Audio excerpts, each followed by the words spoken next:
Pearson's correlation coefficient, known as R. So far we've talked about the strength and direction of a linear association or correlation. And we've described correlations or associations as strong, positive and negative, moderate, weak, no association. But it's been pretty subjective, as in we've sort of looked at it and gone, well, I guess that's strong. I guess there's no correlation here. That's not really ideal. We won't learn how to calculate mathematically this correlation coefficient, but what R is it is a measurement of the direction and strength. Let me write that down.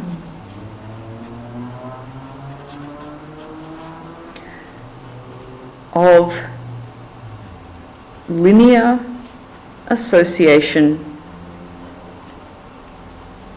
or correlation. So what that means is, for a perfect positive association between two numerical variables, as in they formed a dead straight line, R, the correlation coefficient, would equal 1. For a perfect negative association, you can't get any stronger than that. R would equal -1. For absolutely no correlation at all, R would equal 0. And everything in between those gives us a measure of the strength and direction. If it's a positive relationship, it's a positive number. If it's a negative relationship, R is negative. And this one here, this is pretty strong. Here, R would be about 0.9, positive, strong relationship. So we'll learn to get R, the correlation coefficient, from our graphics calculator and use that to actually measure the strength of the association between two variables. So there's a table on your textbook on page 37, but we'll just jot this down anyway. If you have an R range of 0.75 up to, well, 1 really, obviously R is positive, so the association is positive, and this is a very strong linear association.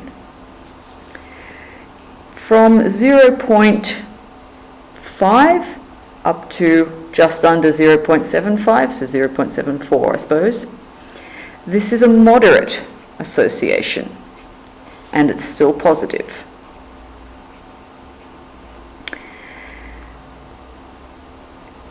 When we say there's a weak positive linear association, about 0.25, so these are nice and easy to remember here. This is sort of a, less so, because that's up to 0.49.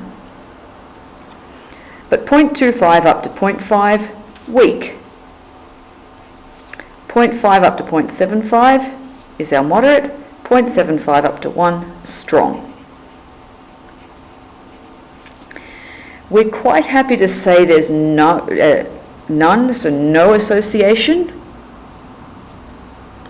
from about -0.24 up to about 0.24.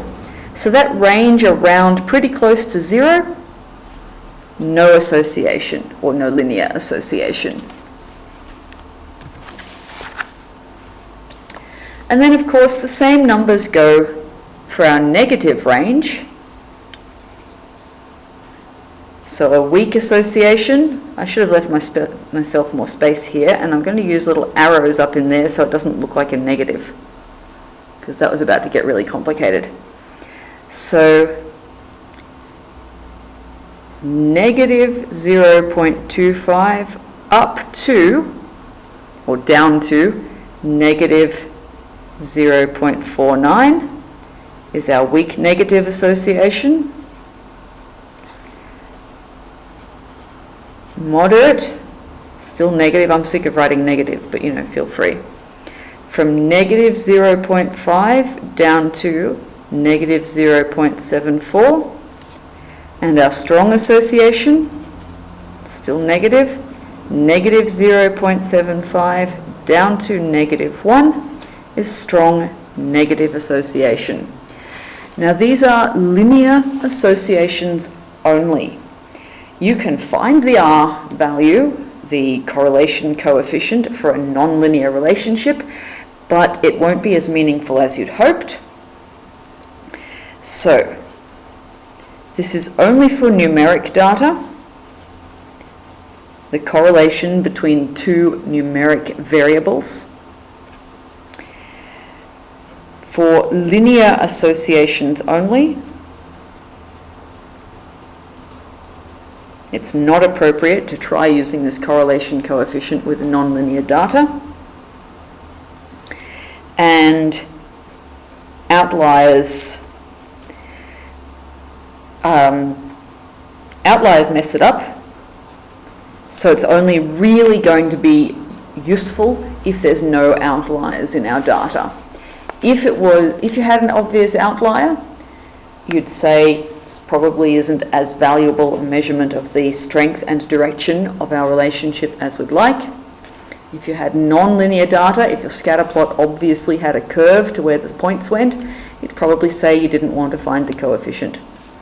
Now, how we find it, we can look at that and estimate, hey, R is about 0.9, but we find it with the graphics calculator. You enter your data into stat and edit, the same way you normally would, and you might as well have a look at the scatter plot while you're there. So, stat and edit, sorry, I'll straighten that up. X, or our explanatory variable, in L1, Y, or our response variable, in L2. So enter your data.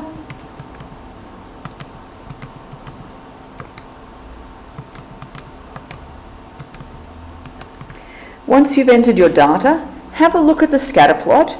So check that there's nothing in Y equals. Good. Go into stat plot, second stat plot, and into plot 1. Turn it on and make sure it's scatter plot showing and that X is L1 and Y is L2. Hop out of that and zoom 9 to see our scatter plot. Okay, well that has a positive association. I wouldn't go saying that this is an outlier. It's with the rest of the data. There's not a lot of data here, so it's a bit hard to tell. If I had to stack more data, if I had 20 more measurements and they were all in a straight line here, and there's this one, then I'd go, oh yeah, that's an outlier. But with just 5 pieces of data, it's pretty hard to tell. So we want to be able to find our R value. Now there's something you've got to do with your calculator first before you can get it. You have to turn something on. If I just went to get my R value and I went, oh, it's stat, calc, don't worry, I'll show you this again. Stat, we're going into calc and we want linreg, which is 4. Yep, I've got X list, Y list, calculate, there's no R. Oh man, you're in a test, you're panicking, this is how I get R. You've forgotten to do something. The first time you turn your calculator back on, you have to go to catalog, which is down here above the 0. So second function, catalog, and you've got to scroll down until you get to diagnostic on.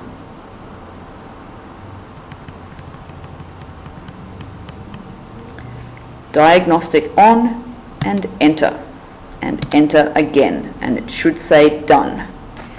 So second catalog diagnostic on and enter, and probably given, depending on your calculator, enter again, and it should say done on these. Now that will stay on until you reset your memory. But at the start of a test, we'll often ask you to reset your memory. So you've got to turn diagnostic back on. Now, hop out of that. If you keep hitting enter, that's really annoying. Clear. Stat, calc, linreg, and calculate, and here is R. So the steps there: stat, move across to calc, linreg, which is usually our option 4, and move down to calculate and hit enter, and it will find R for you. So in this one, R to 2 decimal places is 0.83, so I can say quite definitely that this is a strong positive relationship. So that is what R is, how we interpret it, its limitations, and how to find it on the graphics calculator.